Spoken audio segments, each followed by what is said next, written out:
ಚಾನೆಲ್ಗೆ ಸಬ್ಸ್ಕ್ರೈಬ್ ಆಗಿಲ್ಲ ಅಂದ್ರೆ ಈಗಲೇ ಸಬ್ಸ್ಕ್ರೈಬ್ ಆಗಿ ಪಕ್ಕದಲ್ಲೇ ಇರುವ ಬೆಲ್ ಐಕಾನ್ ಕ್ಲಿಕ್ ಮಾಡಿ, ಲೈಕ್ ಮಾಡಿ, ಶೇರ್ ಮಾಡಿ. ಬಾಗೇಪಲ್ಲಿ ತಾಲೂಕಿನ ಪುರಾತನ ಪ್ರಸಿದ್ಧ ಗಡದಿಂ ಶ್ರೀ ಲಕ್ಷ್ಮೀ ವೆಂಕಟೇಶ್ವರ ಸ್ವಾಮಿ ಬ್ರಹ್ಮ ರಥೋತ್ಸವ ಸಾವಿರಾರು ಭಕ್ತರ ಜಯಘೋಷಗಳ ನಡುವೆ ಗುರುವಾರ ವಿಜೃಂಭಣೆಯಿಂದ ಜರುಗಿತು.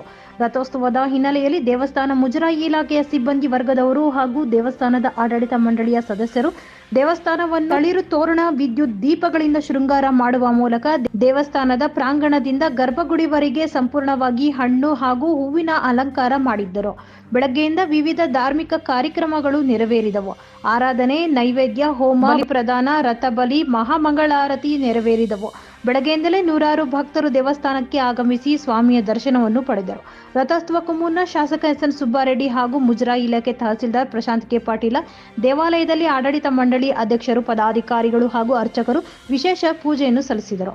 ಅಲಂಕರಿಸಿದ ರಥದಲ್ಲಿ ಉತ್ಸವ ಮೂರ್ತಿಯನ್ನು ಮೆರವಣಿಗೆಯೊಂದಿಗೆ ರಥದಲ್ಲಿ ಪ್ರತಿಷ್ಠಾಪಿಸುತ್ತಿದ್ದಂತೆಯೇ ಭಕ್ತರ ಹರ್ಷೋದ್ಗಾರ ಮುಗಿಲು ಮುಟ್ಟಿತು. ತಹಸೀಲ್ದಾರ್ ಪ್ರಶಾಂತ್ ಕೆ. ಪಾಟೀಲ ಹಾಗೂ ಶಾಸಕ ಎಸ್.ಎನ್. ಸುಬ್ಬಾರೆಡ್ಡಿರವರ ಕುಟುಂಬದ ಸದಸ್ಯರು ರಥಕ್ಕೆ ಪೂಜೆ ಸಲ್ಲಿಸಿ ಉತ್ಸವಕ್ಕೆ ಚಾಲನೆ ನೀಡಿದರು.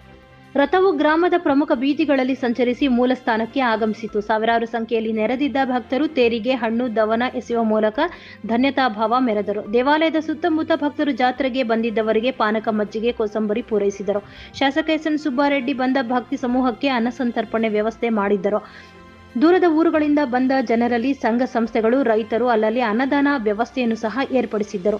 ಹತ್ತಿರದ ಊರುಗಳಿಂದ ಭಕ್ತರು ಟ್ರ್ಯಾಕ್ಟರ್, ಟಾಟಾ ಎಸಿ ಮತ್ತು ಹಳೆ ಸಂಪ್ರದಾಯದಂತೆ ಎತ್ತಿನ ಬಂಡಿಗಳಲ್ಲಿ ಜಾತ್ರೆಗೆ ಬಂದಿದ್ದು ಕಂಡು ಬಂದಿತು. ಬ್ರಹ್ಮ ರಥೋತ್ಸವ ಸಂದರ್ಭದಲ್ಲಿ ಯಾವುದೇ ರೀತಿಯ ಅಹಿತಕರ ಘಟನೆಗಳು ನಡೆಯದಂತೆ ಆರಕ್ಷಕ ವೃತ್ತ ನಿರೀಕ್ಷಕ ಪ್ರಶಾಂತ್ ಕೆ. ವರ್ಣಿ ನೇತೃತ್ವದಲ್ಲಿ ಸೂಕ್ತ ಪೊಲೀಸ್ ಬಂದೋಬಸ್ತ್ ವ್ಯವಸ್ಥೆಯನ್ನು ಕೂಡ ಏರ್ಪಡಿಸಲಾಗಿತ್ತು. Bureau report Ranagopala Reddy, TV9 Kannada news, Bagepalli.